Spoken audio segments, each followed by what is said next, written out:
এই WhatsApp by বাদার কি অবস্থা সবার। সো ফাইনালি ডক্স টোকেন্স আমাদের ডিপোজিট টু এক্সচেঞ্জ অপশনটি আবারও নিয়ে আসছে। আমরা যারা 23 আগস্টে ডিপোজিট টু এক্সচেঞ্জ ডক্স টোকেনগুলো করতে পারিনি তারা আমার এই ভিডিওটি দেখে আবারও কিন্তু আপনারা ওয়ান্স অ্যাগেন্স ডিপোজিট মাধ্যমে আপনার ডক্স টোকেনগুলো রিসিভ করতে পারবেন। তো কীভাবে স্টেপ বাই স্টেপ করবেন যদি ভিডিওটি দেখেন একদম ইজি মাধ্যমে কিন্তু উইথড্র করতে পারবেন। তো চলুন মূল ভিডিওতে যাওয়া যাক। So let's begin. Welcome back. তো ফাইনালি ডক্স টোকেন্স থেকে আমাদের আবারও ওয়ান সেন্স মাধ্যমে ডিপোজিট করার সিস্টেমটি নিয়ে আসছে। আর এই ভিডিওটি শুরু করার আগে ইম্পর্টেন্ট কিছু টপিক রয়েছে যেগুলো আপনাদের অবশ্যই কিন্তু জানতে হবে এবং এটি জানার জন্য অবশ্যই সম্পূর্ণ ভিডিওটি দেখবেন, তারপর ওয়ান সেন্স মাধ্যমে কিন্তু ডিপোজিট করার চেষ্টা করবেন, না হলে আপনাদের কিন্তু কোনো রকম কিন্তু ক্লেমই করতে পারবেন না টোকেনগুলো। তো ফার্স্টে আমরা টেলিগ্রাম অ্যাপসটি ওপেন করব। ওপেন করার পর আপনাদের যে আইডিটি আপনারা এখন পর্যন্ত মানে ডিপোজিট টু এক্সচেঞ্জ করেননি তারা দেখতে পারবেন নিচে আপনাদের কিন্তু এরকম একটি অপশন চলে আসছে। আর এই অপশনটি হচ্ছে connect wallet and claim. Just আমরা এইখানে ক্লিক করব। এইখানে ক্লিক করার সঙ্গে সঙ্গে দেখতে পারবেন যে এইখানে আপনাদের সামনে এরকম একটি ওয়ালেটের একটি ইন্টারফেস শো করবে। জাস্ট নিচে আসবেন, নিচে আসার পর দেখতে পারবেন যে এখানে টোন কিপার যে ওয়ালেটটি রয়েছে এই টোন কিপার ওয়ালেটের উপর আমরা এটি ক্লিক করব। আর এইখানে কিন্তু অবশ্যই ক্লিক করতে হবে। এখানে ক্লিক করার সঙ্গে সঙ্গে আপনার মোবাইলে যদি টোন কিপার ওয়ালেটটি থাকে সেই অ্যাপসটি অলরেডি কিন্তু ওপেন হয়ে যাবে। ওপেন হয়ে যাওয়ার পর এইখানে দেখতে পারবেন যে এখানে কানেক্ট ওয়ালেট বলে একটি অপশন, জাস্ট আমরা এইখানে একটি ক্লিক করব। অ্যান্ড এইখানে আপনার পাসওয়ার্ডটি দিয়ে আপনার সেইখান থেকে কিন্তু কানেক্ট হয়ে যাবে। তো এটি হয়ে যাওয়ার পর এখন আমাদের অটোমেটিক আসবে, আমরা আবারও ওই ট্যাবে যাব।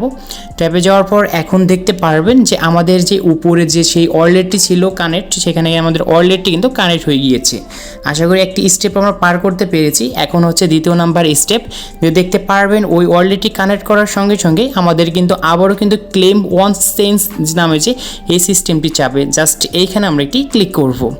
এইখানে ক্লিক করার পর এখন আমাদের সামনে কিন্তু এইরকম একটি অপশন আসবে, মানে টোকেন ট্রাভেল। জাস্ট এইরকমই সেম আপনাদের মাঝে কিন্তু ইন্টারফেসটি চলে আসবে।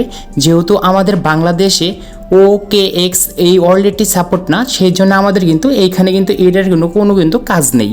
জাস্ট এখন আমরা যে কাজটি করব, উপরে যে দেখতে পাচ্ছেন কানেক্ট ওয়ালেট, জাস্ট আমরা এইখানে একটি ক্লিক করব। এইখানে ক্লিক করার পর আমরা আবারও অ্যাগেন কিন্তু টোন কিপার যে ওয়ালেটটি দেখতে পাচ্ছি এইখানে আমরা এটি ক্লিক করব। এইখানে ক্লিক করার পর এখন আপনাদের যে কাজটি করতে বলতেছে এখানে তাদের যে নতুন যে স্ট্যাবলার যে আরেকটি যে সাইট নিয়ে আসছে এই সাইটের সঙ্গেও কিন্তু টোন কিপার যে ওয়ালেটটি রয়েছে এটি কানেক্ট করতে বলছে। তো কানেক্ট করার জন্য নিচ থেকে কানেক্ট ওয়ালেটে আমরা এটি ক্লিক করব। অ্যান্ড এখানে আপনার পাসওয়ার্ডটি দিয়ে দেবেন, তাহলেই কিন্তু অটোমেটিক আপনার এখানে কিন্তু কানেক্ট হয়ে যাবে। তো এটি হয়ে যাওয়ার পর আমাদের আবারও কিন্তু টোকেন অ্যাভেল ট্যাবে যেতে হবে। তো আমি আবারও কিন্তু এই ট্যাবে চলে যাচ্ছি। তো এখানে একটি দুঃখের বিষয় হচ্ছে যে এখানে আমাদের কিন্তু এরকম প্রবলেম হচ্ছে।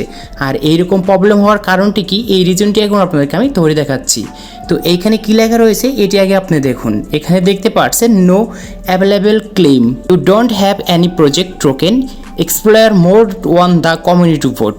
গাইস এইখানে আপনাদেরকে একটি জিনিস লক্ষ্য করেছেন, এইখানে আমার যে সেই ডক্স টোকেনটি ছিল এখানে আমার কিন্তু 0% ডক্স টোকেন ছিল, সেই জন্য আমার ওইখানে কিন্তু ওইরকম কিন্তু লেখা আসতেছে।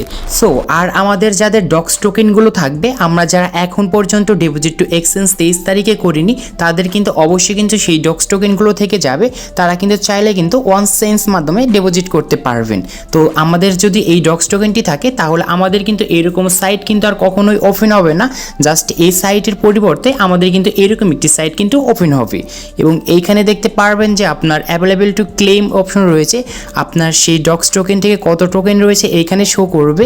অ্যান্ড এইখানে শো করার পর নিচে দেখতে পারবেন যে ক্লেম নাও একটি অপশন আছে। জাস্ট আমাদের কিন্তু সেই ক্লেম নাওয়ার পরে এটি ক্লিক করে দিতে হবে।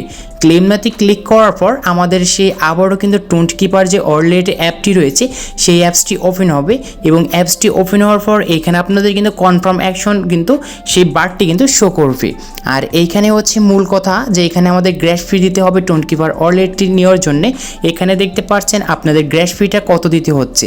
তো এখানে একটু ফলো করলে কিন্তু দেখতে পারবেন 0.42 টোন আমাদের সেই কয়েনটি দিতে হচ্ছে, যেটার ইউএসের মূল্য আমাদের $2.36।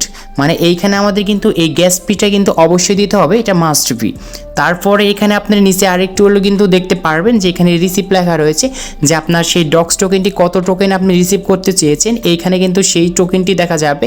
এবং এইখানে যে রিফান্ড দেখতে পাচ্ছেন, আমাদের আবারও কিন্তু রিফান্ডও কিন্তু দিতে হবে, যেটা আমাদের টোন্ট টোকেনটি কাটবে 0.1112 টোন্ট, এবং এর মূল্য কিন্তু আমাদের কিন্তু মানে 82 অথবা এইখানে দেখতে পারবেন যে 62 সেন্ট লেখা রয়েছে, জাস্ট 62 সেন্ট কিন্তু দিতে হবে। এবং এইখানে সর্বমোট আপনাদের টোন্ট যে রয়েছে সেই টোন্ট কিন্তু টোকেনটি অবশ্যই প্রয়োজন গ্যাস ফি দেওয়ার জন্য। যদি টোন্ট টোকেন না থেকে থাকে তাহলে আপনারা কিন্তু কখনোই আর আপনার সেই ডক্স টোকেন কিন্তু 1 সেন্স মাধ্যমে কিন্তু নিতে পারবেন না। আশা করি এই ভিডিওটি দেখে আপনাদেরকে আমি বোঝাতে পেরেছি। তো এইরকম আমাদের কনফার্ম হওয়ার পর দেখতে পারবেন যে আপনার সেই যে টোন্ট কিপার যে ওয়ালেটটি রয়েছে সেই ওয়ালেটে আপনাদের কিন্তু নোটিফিকেশন চলে আসবে, এবং এইখানে সাথে সাথে ডক্স টোকেন যে আমাদের যে ওয়ান্স অ্যাগেনের মাধ্যমে টোন্ট কিপারের মাধ্যমে যে রিসিভ করেছি এইখানে কিন্তু দেখতে পারবেন আপনার সেই টোকেনটি কিন্তু চলে আসবে। এবং টোন্ট কি থেকে কীভাবে আপনার আবার এক্সচেঞ্জ করে বাইন্যান্সে নেবেন এরকম ভিডিও আমার চ্যানেলে আপলোড করব, তখন দেখে নেবেন। আশা করি আজকের এই ভিডিওটি দেখে বুঝতে পেরেছেন যে কীভাবে আমাদের ওয়ান্স অ্যাগেন্স মাধ্যমে আমরা আবারও কিন্তু সেই ডিপোজিটটি করতে পারবো ডক্স টোকেনগুলো। তো আজকে এই ছিল ভিডিওটি ভালো লাগলে অবশ্যই লাইক করবেন, চ্যানেলে নতুন হলে চ্যানেলটি সাবস্ক্রাইব করে পাশে থাকা বেল আইকনটি প্রেস করবেন।